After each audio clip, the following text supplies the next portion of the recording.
CJ Fly back with another YouTube video. Luka Doncic made his return for the Dallas Mavericks last night against the Portland Trailblazers. Second night of a back-to-back in Portland. Kyrie Irving out, Derek Lively out. Gafford looked like he might have gotten injured in the first quarter but ended up coming back in. We had some other guys out. Najee Marshall was out. Quite a few injuries, illnesses, everything just happening right now at this Mavericks team. But Luka did indeed make his return, and wouldn't you know it, all the people that were saying, oh, this Mavs team is better off without Luka, they're better with him off the court than on the court, yada, yada, yada, was complete, utter crap, to say the least. Let's go ahead and take a look at the box score, shall we? We got Luka with 36 points, 7 rebounds, 13 assists, 3 steals, which you won't hear anyone else talk about, because apparently Luka doesn't play defense. And then, wouldn't you know it, it's not just Luka contributing and scoring. Quentin Grimes, 28 points. Daniel Gafford, 19 points. Spencer Dinwiddie, 20 points. It looks like Luka's not the only one contributing when he's the one playing. Who would have thought? Yeah, I'm not going to name names. And to be honest, there's way too many people that were making videos titled something around the lines of, you know, the Mavs are better without Luka, are the Mavs better without Luka, yada, yada, yada. And, like, some of it's just clickbait for people to tell you that, no, the team's not better without him. But there were quite a few people out there that were just, I don't know if it's to get clicks. I don't know if they truly believe this, or if it's just a hate on the Dallas Mavericks. But people saying that the Mavs team was better off without Luka. Obviously, they won quite a few games in his absence. The team was on a 3-game win streak with him gone. And then, of course, one at OKC without him, one in Denver without him, one at home against the Knicks without him. And so, I don't know where these bogus takes come from, to be honest. But, man, if anything, the Mavs doing this in Luka's absence should tell you that the Mavs are a finals contender this year. Apparently someone's got to find some negativity to throw in our faces and say that, oh, the team's better without Luka. I don't understand it. I really don't understand it. I truly think it's just people providing the hottest of takes, the spiciest, the most flavorful of takes, just to get clicks. Don't get me wrong, I throw some clickbait out there too, but at least I either back it up or I quickly will tell you I think it's bogus. Look, man, this team, I made the video a couple days ago saying that I predict this Mavs team is going to be top 3 in the Western Conference standings by Christmas. I still stand by that. We look at the standings right now. We scroll up here. And when I made that video, the Mavs are sitting at 8th. They're already up to 5th. They're playing against the Grizzlies tomorrow night. If they get that win, all of a sudden that likely bumps them up. Hold on, let's see. Do the Warriors play tomorrow? No, they do not. So it looks like if they were to win tomorrow against the Grizzlies, that would bump the Grizzlies down, and the Mavs would win the tiebreaker on that because they have the win. So then Mavs would be sitting at 4th. Look, guys, it's no mistake that this is happening, okay? It's exactly like I said in that video Friday. You know, when I made that video, we were looking at, where were we? We were on November 27th. Mavs had just won versus the Knicks, and I pointed out that 4 of the next 5 games looking pretty easy as far as strength of schedule goes. You got 2 of the worst teams in the West. You got 2 of the worst teams in the East. Memphis could be a loss. That's okay. You win 1 of 2 against the Clippers, and you win 1 of these 2 games, Portland and Minnesota. And even losing a Minnesota game, 1 of the Clippers games, and the Memphis game, I could still see the Mavs sliding into the top 3, top 4 range of the West. And that's what I said last Friday, and I still stand by that. And so far, that take is looking pretty good. So we're going to keep riding the hype train. I'm just a guy on the internet. I don't know anything. I don't have any inside information. I'm about as informed as the rest of you. So take that what you will. We're all just a bunch of idiots arguing on the internet without any actual extensive knowledge on any player or team or what have you. That being said, the takes that were being made about the Mavs being better without Luka was absolute hot, stinking garbage. And I hope we hear none of that from here on out. I'm sure some of those people will still continue to stand by their takes saying, oh, well, look, the Portland team almost won. If you look at Portland's shooting, this was the best performance by the Portland Trail Blazers this season that you will see. I guarantee that you will, and I don't like to throw around the word guarantee very often, but I guarantee you are not going to see this Trailblazers team shoot 58% from three collectively in a game ever again the rest of the season.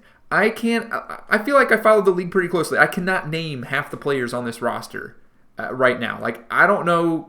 I didn't know Kamara before this game.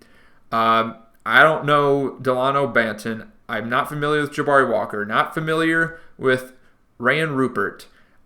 I'm not going to pretend to know any of these guys.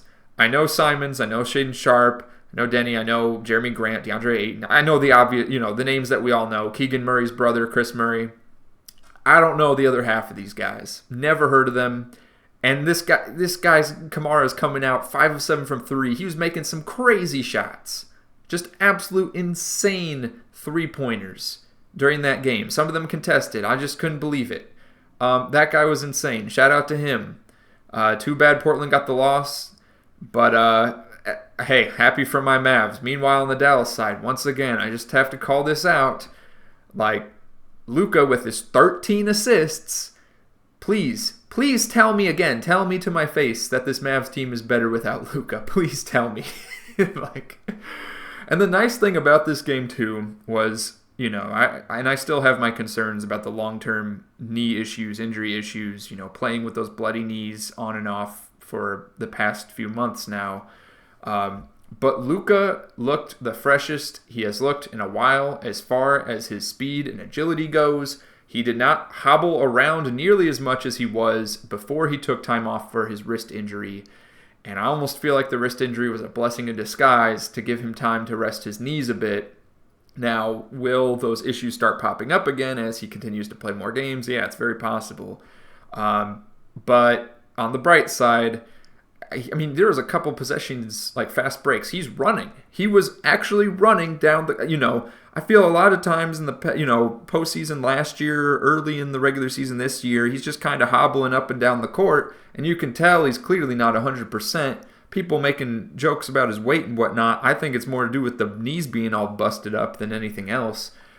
Granted, yes, he has added some weight to his body, but I really think it's got more to do with the health of his knees than anything else. And it's good to see that, only a week and a half off, and the knees seem to be doing a little bit better. Has it been a week and a half, or is it 2 weeks? Let me look at this schedule again. He took off. The last game he played was the Spurs. Okay, so it's been 2 weeks. So 2 weeks off, and his knees are looking a bit better. So that's reassuring. Hopefully, it doesn't revert back to hobbling, busted up knee Luka, and hopefully Luka's continuing to play with some energy and be able to move around on the court, because it's just painful to watch sometimes when he's not looking his best health-wise. So hopefully that continues. Enough rambling, though.